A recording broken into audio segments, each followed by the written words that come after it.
Untuk sesi wawancara ada beberapa topik yang sudah kami siapkan untuk Anda dan salah satunya kita akan update terkait dengan Nagekeo zona kuning kasus ASF atau African Swine Fever pendengar.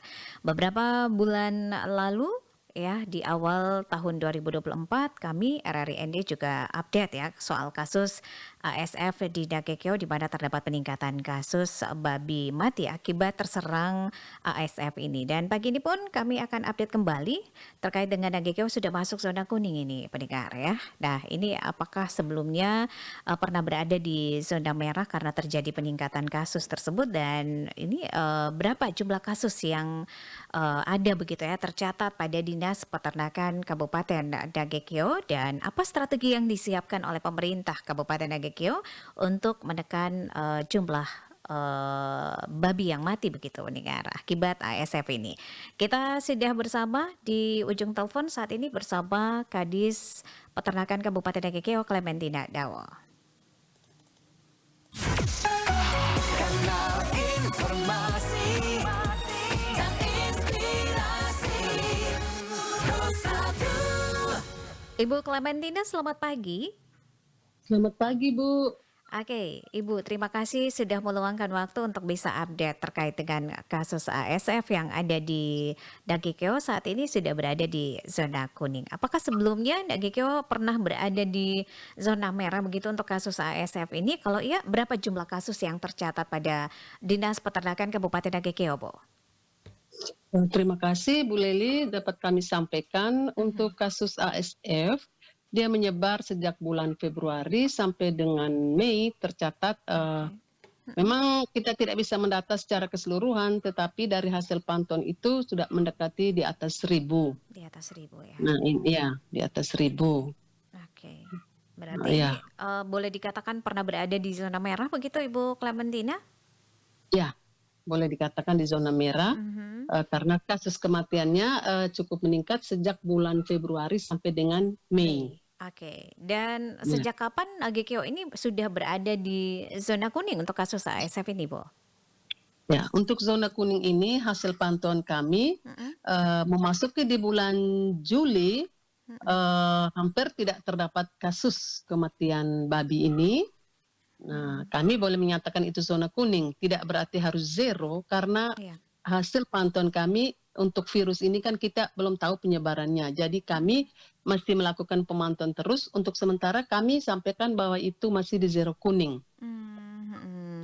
Dan Ibu Clementina, apa sebenarnya kriteria atau indikator yang dipakai begitu, yang digunakan untuk menentukan zona resiko ASF di Nagekeo? Apakah dengan jumlah kematian babi yang ada di wilayah Nagekeo atau seperti apa ini, Bu Clementina? Yang pertama itu jumlah kematian babi, yang kedua di wilayah sebarannya. Oh Nah, iya. wilayah sebaran itu juga menentukan zona kematian babi itu. Karena untuk beberapa waktu lalu memang kasus tertinggi itu di Kecamatan Aisesa Ya. yang paling tinggi. Tetapi di wilayah lain juga terjadi kematian juga akibat ASF ini. Jadi selain jumlah juga peta penyebarannya penyakit itu. Peta penyebaran juga ya. Iya, iya. Oke. Dan ini profesiat ya Ibu Clementina dan juga tim ini akhirnya Nagekeo berada di zona kuning. Terdata bahwa Juli zero kasus kematian babi begitu ya akibat ASF di Nagekeo. Strategi apa nih Ibu yang digunakan selama ini yang diterapkan untuk mengurangi angka kematian babi di Nagekeo begitu? Ya.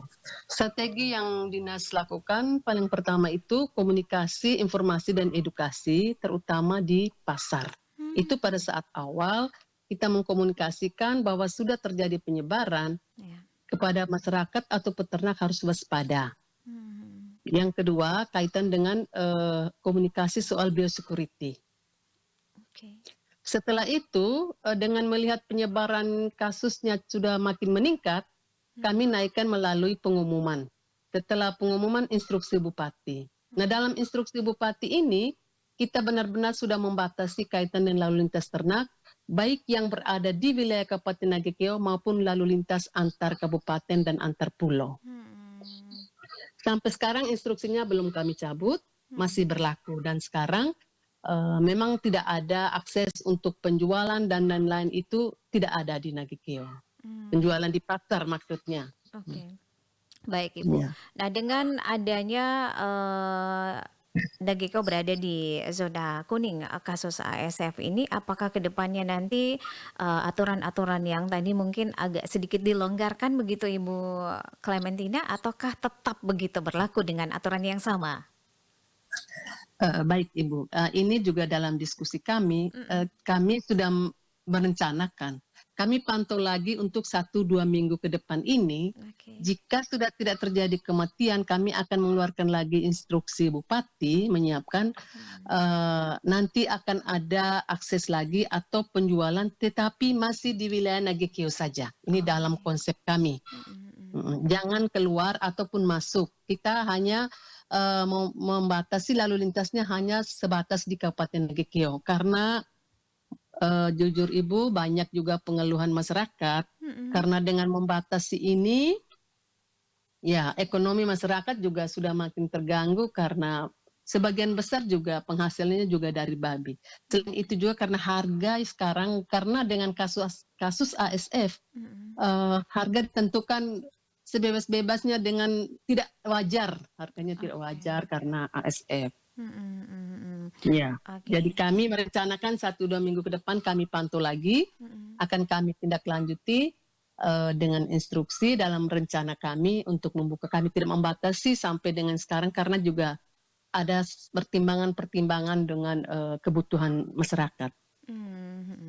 Ibu Clementina, ini berarti sudah 2 bulan berjalan bahwa tidak ada atau tidak tercatat begitu ya kasus kematian babi di Nagikeo begitu ya, karena data yang tadi disampaikan bahwa Februari sampai dengan Mei, sementara Juni sampai dengan Juli ini 0 kasus kematian babi akibat ASF begitu ya Ibu ya, sudah berjalan 2 bulan begitu. Oke.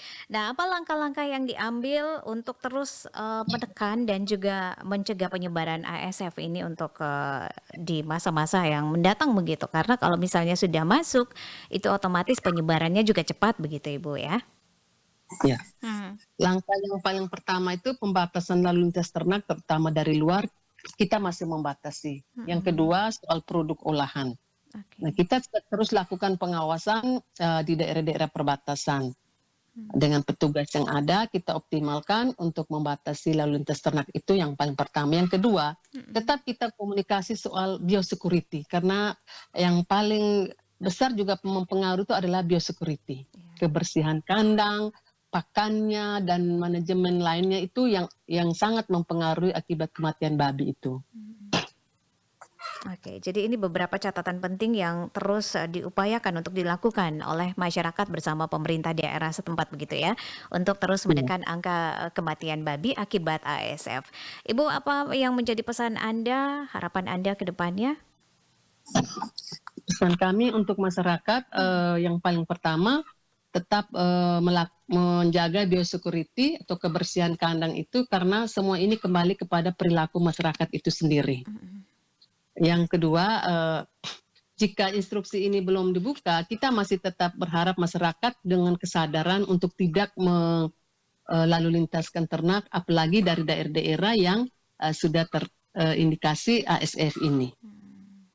Oke, baik. Tetap mengikuti instruksi Bupati, sambil kita pantau untuk kedepannya kami akan melakukan pemantauan jika dalam 1-2 minggu ke depan ini kami akan terbitkan instruksi Bupati untuk membuka terutama hanya untuk lalu lintas di dalam wilayah Kabupaten Nagikeo. Oke. Baik Ibu, terima kasih untuk waktunya dengan RRI. Sukses terus bersama masyarakat untuk menekan kasus ASF yang ada di Kabupaten Nagikeo. Selamat pagi, salam hangat dari ND Kota Pancasila ke Nagikeo, Bu. Sama-sama, selamat pagi juga.